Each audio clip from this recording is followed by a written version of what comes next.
good morning everyone.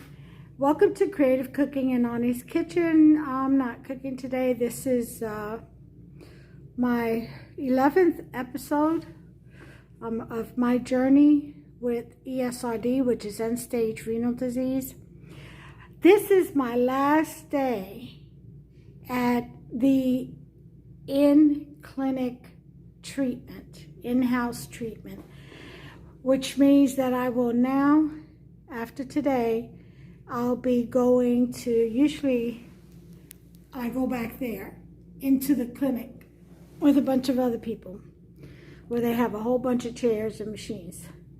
Well, after today, I'm going to go to the home department, which is right there. It's a different department, and it's so that I can finish training for doing my own hemodialysis at home. So I'm pretty excited about that. It's been a long journey. I started at home, but as you already know my journey, it just didn't work out. COVID hit, everything changed. They had to put me in-house. Anyway, I'm back. I'm back on my way. I'm back on track on my way to home hemodialysis. So I pretty much learned the machine really well. The girls and I are learning together, which makes it a lot of fun. And after today, then they're only learning the pre-mix though. They're not learning the sack yet. They'll learn that after. But I'm the only one that signed up for the program, and that's only because I was originally in that program. So for me, it wasn't a hard decision. And I decided, here's something, I decided against getting a kidney transplant. At this time, there's a doctor at Vanderbilt University, which is the hospital that has been planning to do my transplant. And he has developed the artificial kidney, which is a chip. Oh, here they come for me. I'll talk to you later. Hey y'all. So I'm back here now. I had to, we had some problems with the needles. Infiltrated again. Don't know if you can see that. The top was where the top knee, the venous was. And it infiltrated. You see the bruise? It's just been like 3 infiltrations so far this week. So my arm is definitely sore. I have to make an appointment with the surgeon to see if he can either lift up the fistula, because I think it's kind of sinking. It's lower in my arm now than it was when we first started. So I'm thinking I have to see the surgeon that put the fistula in and see if he can raise it up and bring it up closer to the skin so that I'll be able to see it better. I mean, I don't care if it looks like train tracks on my arm, you know. I really don't at this point. It beats the pain of infiltration. That's when you miss it. When you miss the artery, or you poke right through it, yeah, that's no joke. And it bleeds in, and that's where you get all the bruises. And my arm is totally bruised. There are bruises everywhere. But nothing like the first one. I'll upload a picture of my arm after the very first infiltration. That was a pillar right there. That pretty much changed my mind about home hemo, you know, and it was only my second day on dialysis. So anyway, so there's the machine right there.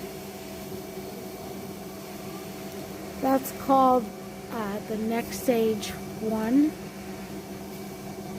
and my 5th day in a row. So my fistula, I guess, is feeling pretty abused because it's not used to 5 days in a row, and it's already complicated as it is. So yeah, we've had 3 infiltrations this week.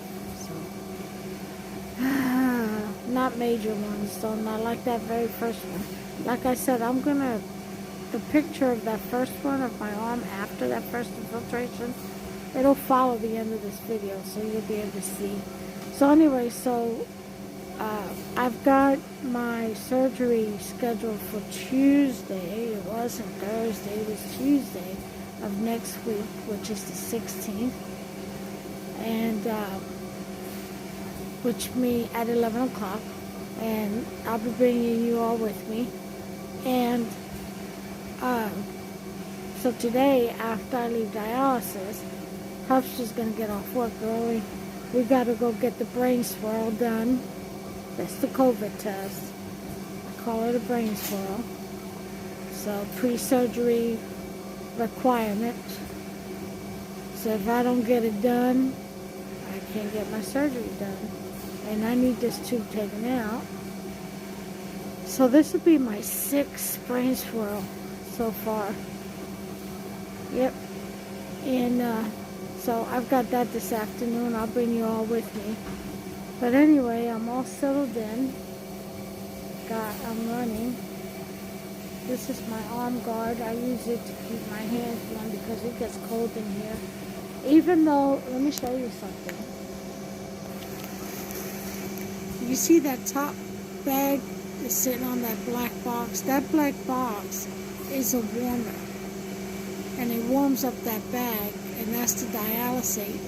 And those 3 bags up top all drip into that big bag on the bottom, and it runs through the machine, and it comes back warm, so that my blood is warm coming back in, so I can stay warm.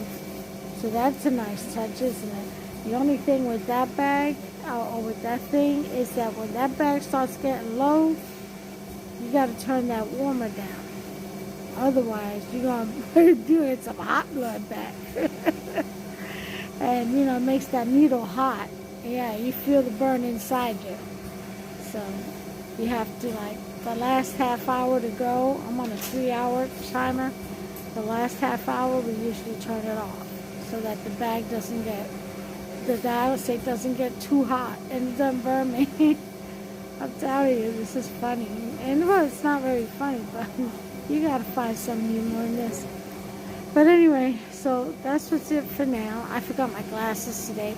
Look, check this out. I'm driving, right? And I'm driving just fine down the road. I'm like 6 to 8 minutes away from here. And about 4 minutes in, I realized I forgot my glasses. Then all of a sudden, I couldn't see the road. That's psychological, isn't it?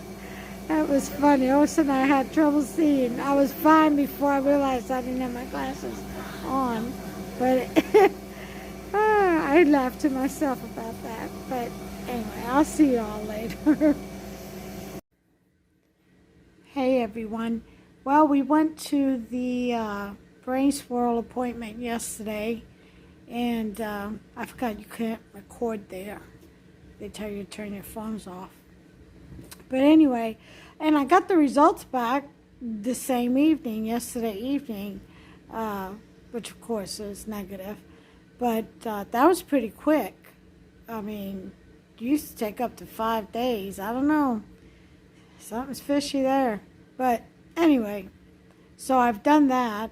And Monday I start my training over at Home Hemo department. It's a different department. And then Tuesday is when I'm scheduled for surgery.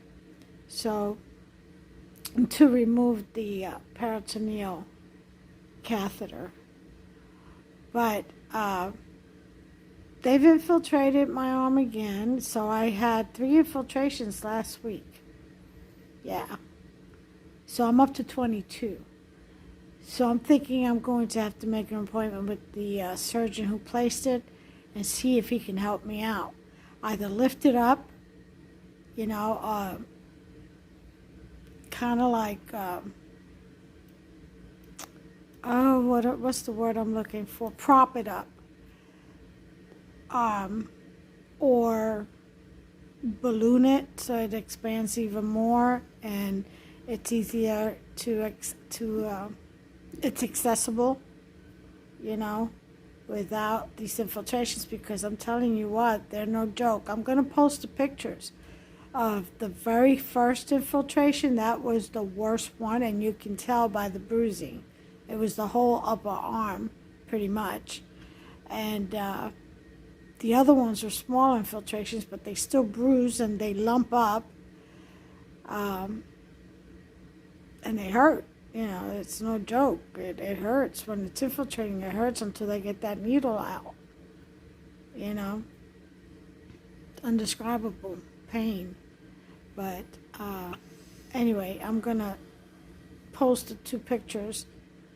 The very first one and my very last ones, the last 3, which was last week. So you'll be able to see. And now, mind you, the last one was yesterday, so it's not bruised up yet. You know, it's not showing all the signs, but it is swollen. My upper arm is lumpy. But the things that, you know, you have to do, I mean, what else you can do, right? You've got to dialyze. So, yeah. But anyway, I'm looking forward to getting this peritoneal catheter taken out.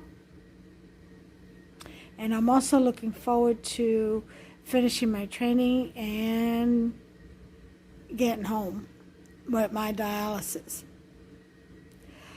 That way I don't have to worry about travel, especially in bad weather, and or days that I don't feel like it, you know, because with this disease, you do have those days. It's very sluggish, you know, so don't have to bother with any of that. I'll just have to do, and I can dialyze at my own, you know, discretion and when I want, you know, whatever time of day. I'm going to try to stick to the same schedule, though, and probably do maybe have Monday and Saturdays off or something like that. Saturday is the Sabbath for us. We recognize the Sabbath, so Sabbath definitely not a day to dialyze. And then I have to pick one more day of the week to be off, maybe Tuesday. Monday's ugly sister. That's what I call Monday's ugly sister. You know, and I've said in my videos before, in one of my cooking videos at least, I know, I've explained that. To me, it's like, okay, Monday, you know, well, Sunday you have had the weekend, you know, you've rested, and so you prepare mentally and spiritually for the rest of the week, well, hopefully spiritually. And Monday is, well, it's Monday, you know, and you just want to get over that day. You know, Monday blues is what they say, what they call it.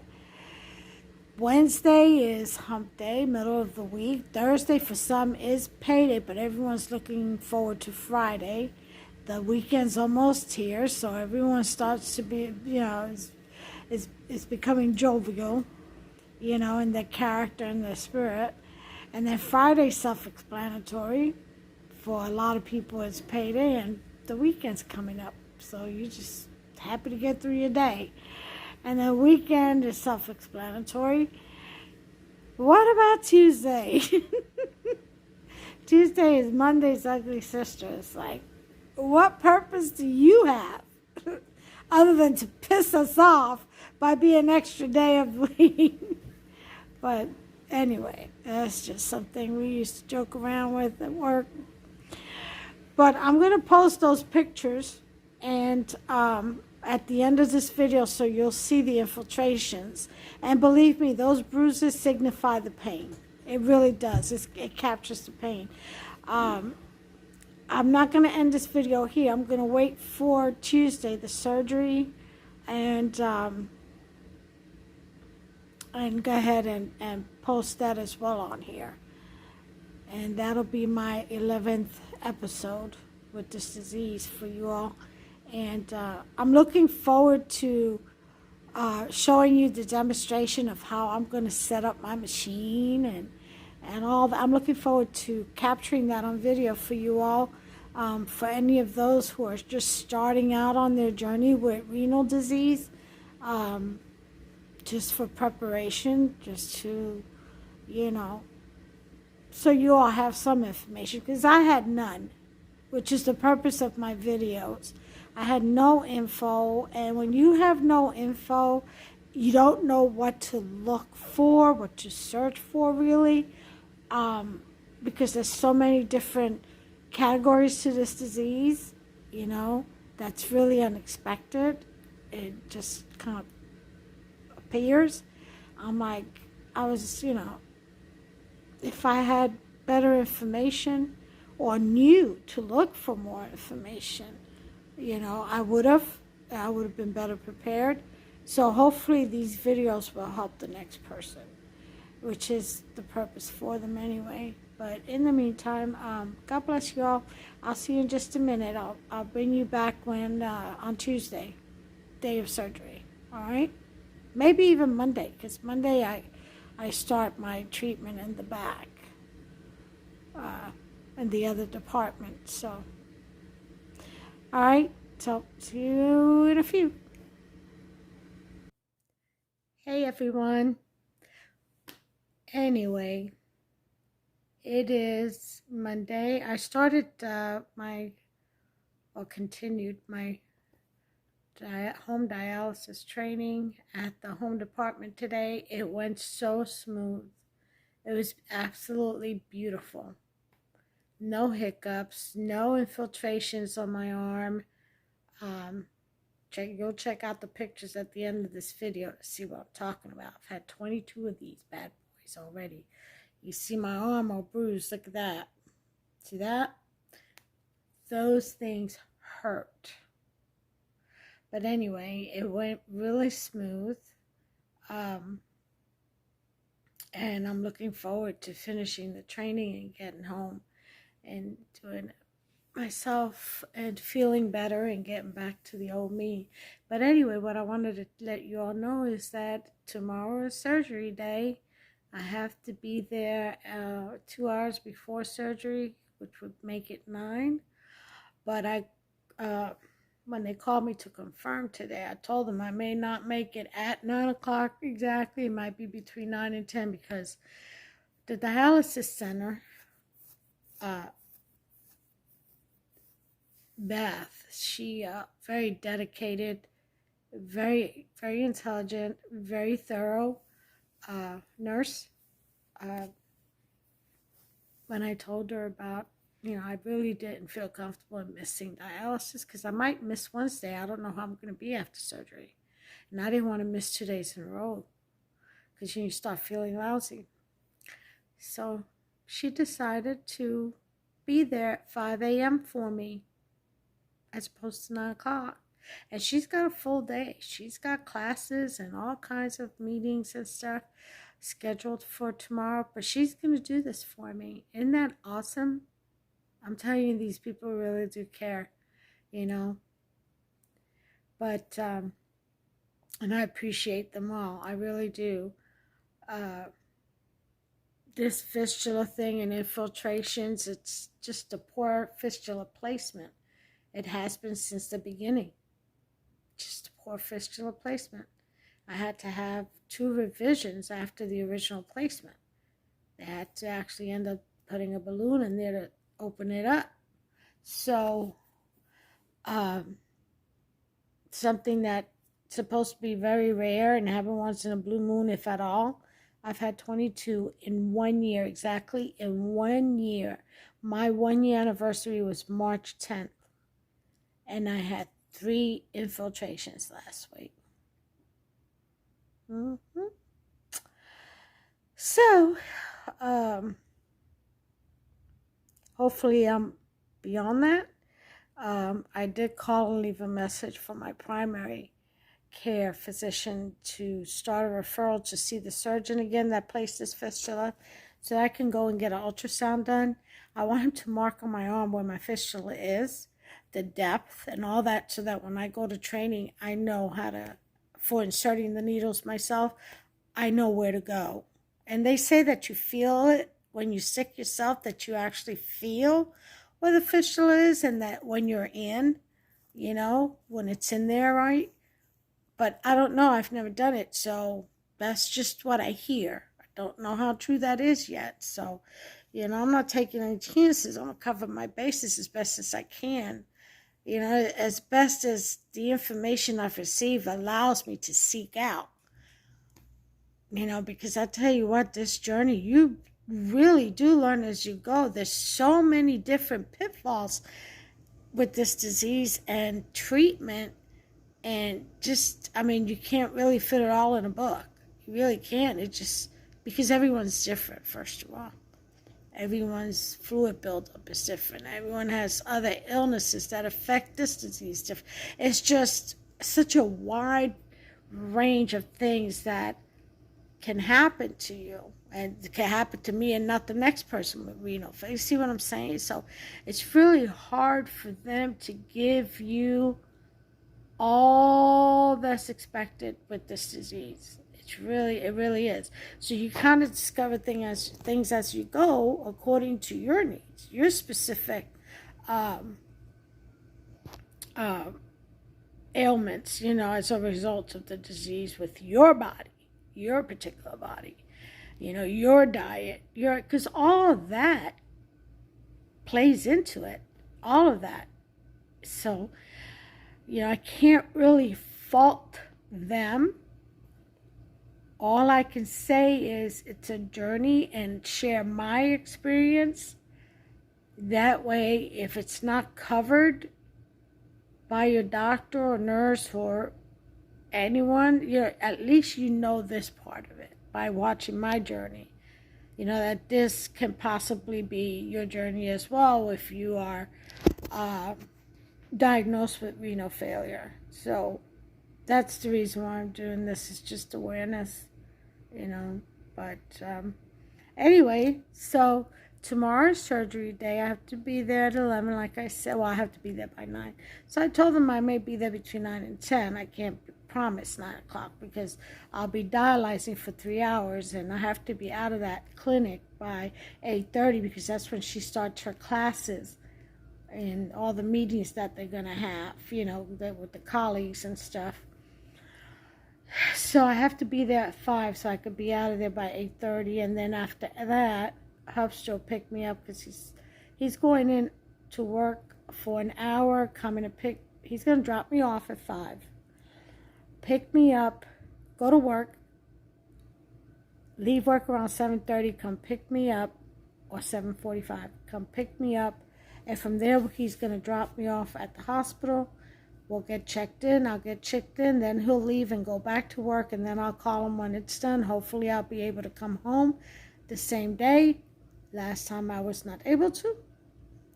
So I stood 2 days, I think, last time, because of respiratory, I believe it was. And but I've had my heart surgery since then, so breathing should be okay this time around. But and then, you know, he'll go back to work, and then when I'm done, I'll call him, and he'll come get me, or he'll come get me the next day. So he is going to work, and it's an hour and about 15-minute drive from where we live to downtown Louisville to Norton's Hospital. So, you know, it's an hour each way, and so he's got a lot of driving to do tomorrow. So he went to bed early today so he can get enough rest. I went to bed early too, but I'm like a sprinter when it comes to sleep. I can sleep anywhere from 3 to 5 hours, and then I'm up. And that's why I'm up now. So I came home from dialysis yesterday. Actually, from dialysis, I went to pick up some groceries and stuff. And the rain was freezing cold yesterday. Oh my God, and that wind, that rain was cutting you up, boy. From my knee down, my pants were soaked. That's how heavy that rain was, and it came in sideways, you know. So anyway, I did that. I braved it out and came home. I made some sloppy joes, something quick. I made a big pan of sloppy joes. You know, my recipe, and I have it on my channel, so check it out. But I made that and with some buns, so that way it'll last Hubster. Plus he's got all the other things that I've made, 2 breakfast casseroles. He's got rice and beans. I made like 3 pounds of pinto beans, which I have already packaged and put in the freezer and stuff. And so he's got rice and beans. He's got, I made that chicken chicken pizza, my homemade pizza yesterday for dinner. So he has that. He still has half that pizza left, and it was pretty large. I make them really large because he's a big guy. But anyway, so he's got plenty of food here. My mama came down today, and bless her heart, you know, she's got her ailments too, but she comes, and I'll be there for her too, you know, as best as I can. And so she traveled from out of state and came in this afternoon. Actually, she got here about 20 minutes after I got home from the store. So, and so she's here. She's resting. It was a long drive, so she's resting. She ate a little chicken salad. I always make her chicken and egg salad mix, and she likes that with crackers. It's good on her tummy. You know, she can eat that. And so I made her that before I left for dialysis. Oh, let me tell you what happened. I completely forgot about daylight savings time. Yeah, moving the clocks forward. Yeah, so Beth was like calling me, and I'm over here, looks like, and I'm just about ready to head out the door. Just got a few more things to do, and she's like, "Where are you at, Miss Tabit? Where you at?" And I'm like, "Girl, getting ready, finishing up here and getting ready to head out the door in about 10-15 minutes. Why?" "Well, it's just 9:32. And I'm like, "What?" I said, "No, it isn't. It's 8:32. I'm 6 minutes away from the clinic." I'm like, "No, it's 8:30. She goes, "No, it's 9:30. I said, "Well, and I hadn't looked at my phone all morning. And I'm just going, just like, la, la, la, going about my day, making chicken salad for Mom, and all this stuff, and getting the dog squared away, and doing this, and emptying the dishwasher, just, you know, killing time. And then, you know, jumped in the shower, got dressed, and just about done when she called, and here I am." Oh, and I looked, and I was like, and I still didn't put 2 and 2 together, because I still hadn't looked at I finally looked at the time on my phone while I was on the phone with her. I'm like, why is it saying 9? My clocks, I said, the power must have gone out. I still didn't put 2 and 2 together. I said, well, anyway, listen, let me finish up here. I'll be right there. I'm almost out the door. And I did, and then when I got in Rennie, I was like just right across the street from them, on that avenue, on that boulevard, Lincoln Trail Boulevard, and right there at the light, and I happened to look down at the clock on the dashboard, and it said 8:52. I'm like, what is she talking about? I couldn't understand why my phone was agreeing with her, but every other clock I'm looking at is agreeing with me. And then it hit me. Daylight savings time. I forgot to move the clock forward. Then I wondered if Huster had made it to work on time.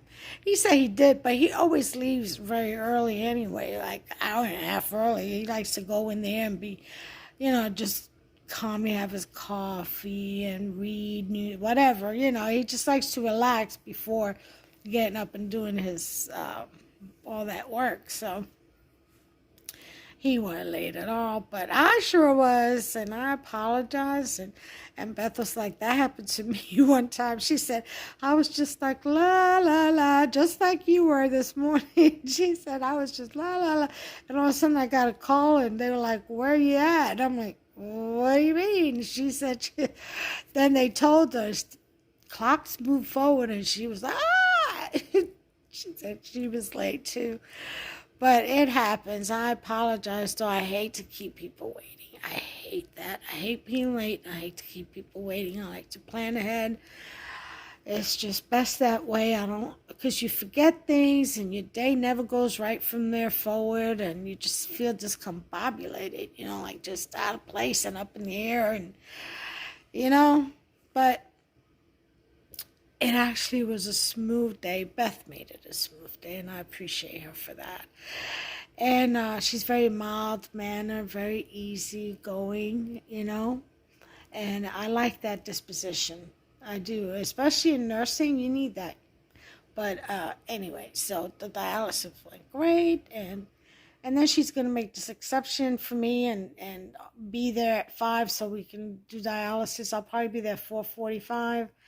And that we can get in and on the machine at 5, because it takes 3 hours, finish by 8, off the machine and done, being weighed and, get needles out and all that, bandaged up by 8:15. But then Hubster should be outside, and we'll head from there to the hospital, and we'll go from there. So I guess I'll talk to you all tomorrow. I'll film as much as I can. And, yeah, I'll talk to you then, and we'll see how everything goes. I'm expecting a smooth procedure, because they're just taking the peritoneal tube out, the catheter out. So, but it's still surgery. They still have to cut you. They still have to pull stuff and carve away scar tissues that's wrapped itself around the cord and stuff like that. So we'll see. I'm hoping to be able to dialyze on Wednesday, to make it to the clinic. Last time after coming home from the hospital, it took me 5 days. On the 5th day, I was able to go and dialyze. So, and I could barely walk, but I made it. But we'll see how that goes, and I'll bring you all along with me, okay? Well, God bless you. I'll see you in the next clip. Bye, y'all. Hey, everyone. Well, I made it to the hospital. I went to dialysis this morning. I got there at 5 a.m. It went absolutely flawless. My blood pressure dropped a few times, so she took me off early, but I actually managed to take all my fluids off, so I managed to make it to my dry weight, which is awesome. Reason for my blood pressure dropping, I think, is because I haven't eaten, and because of surgery. So it's like they tell you not to eat anything past midnight, but surgery is not till 11. See what I'm saying? And what time is it now? I don't even know what time it is now. Let's see. It's 11:14. That's a 12-hour stretch. Plus, the last time I had eaten anything was at 3 o'clock in the afternoon. See what I'm saying? So, and then I went to bed, Houston and I went to bed early, and then I got up at 10, and I didn't know if they were going to keep me overnight like they had before, so I went ahead and made Hubster a big old tray of baked chicken legs, garlic parmesan chicken legs, and a pot of white rice, and then I already had the beans made, so I did all that. But anyway, so and then from there, we went to, Hubster dropped me off at dialysis, and he went to work. He took my Jeep, he took the Rennie, and then he came back and picked me up about 8 o'clock, and we headed on this way, and I've been here ever since, and I'm in the room. Right now I'm in I guess, bed 9. Let me show you. See?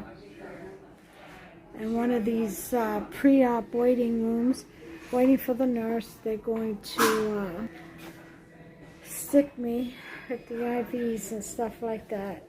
And I've already spoken to the anesthesiologist. So I've gotten that taken care of and out the way. And looking forward not to have this peritoneal catheter in me anymore. I'll keep you posted. I'll let you know how recovery is going. It's just me. Helps to drop me off and went back to work. I asked him to do that. I didn't feel it necessary for him to come up in here. This is like my 6th surgery already. So, you know, it's like we've become pros at it. It's sad to say. But, you know, anyway. So, pray for me. I'll talk to y'all later. Hey everyone. Okay, so let's talk surgery. I got there at 9 o'clock. I dialyzed from 5 to 8. And helps to pick me up, drop me off, pick me up as we scheduled it.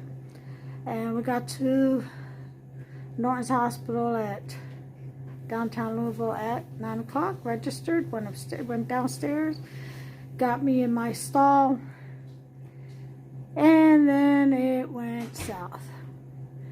Let me just say, to sum it up, there was a miscommunication. I thought surgery was at 11. It actually turned out to be scheduled for 1. So I was already there 2 hours too early. Mind you, I hadn't eaten anything since 3 o'clock in the afternoon the day before, Monday. 3 in the afternoon when I got home from dialysis and picking up groceries at Dollar General and all that.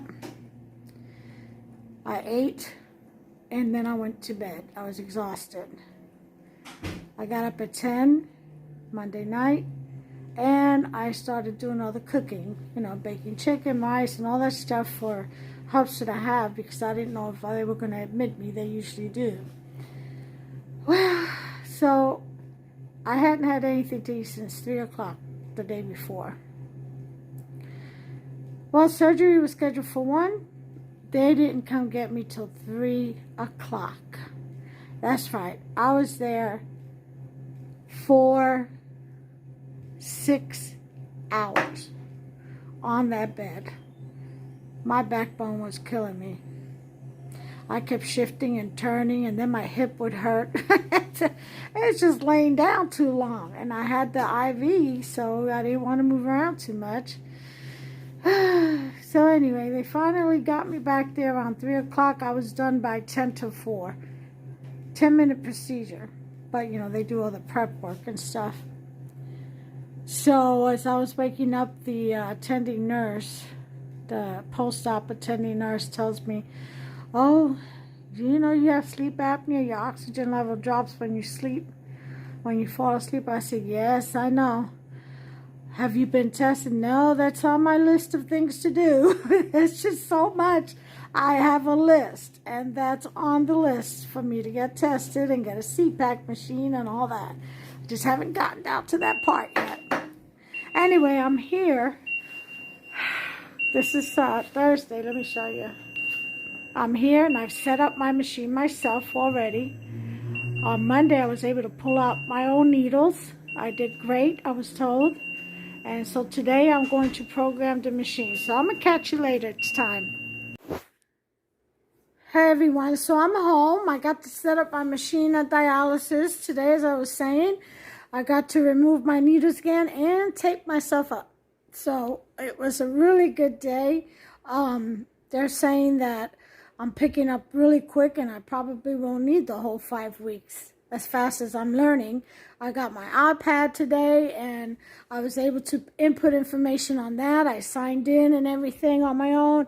I kept my, I charted on my own while she was out of the room. You know, took my blood pressure and put all those numbers in, kept an eye on the dialysis, all the arterial and venous numbers. So it was a really good day, a good learning day, and I'm glad I went through it. Tomorrow we'll do again. And then I think Monday I'm going to train on changing the pure flow sac. And I know you all probably don't understand what I'm talking about, but if you ever want to look at and see how, I am going to videotape once I'm home how I set up my machine. I will put that on YouTube. I will videotape that for the next person coming up. Anyway, but if you want to know how to set up end stage and next stage and all that it entails, you can check out their videos on YouTube. Next stage video 1 all the way through 11, I believe. But we do video 2 through 7. That's what we've done. But check it out if you like. It's on YouTube. It's Next Stage, and that's NXSTAGE. And you type in video 2, and that will bring you to a gentleman who will go from there and just take it all the way up to video 7. You'll have to search for some because it's not lined up. So you'll have to search for the videos all the way up to 7 if you're interested in watching it to see what it takes to set up. But anyway, everything went well today. I'm very pleased. I'm recovering nicely thanks to Iya Sha'ia, my sweet Adonai, Ori, and Yeshua HaMashiach, and the Ruach HaKodesh. So, with all that said, thanks to all my prayer warriors out there, and I appreciate you all. And I will be getting into that kitchen really soon. Just bear with me while I get through this new training schedule and also complete my healing, my recovery. All right, but until the next one, listen, you all, God bless. Take care of yourselves and one another. And just tune in for the next cooking video, which should be soon. I am going to post those pictures of the infiltrations as I said, and that should follow this right here, all right? So until next one, bye.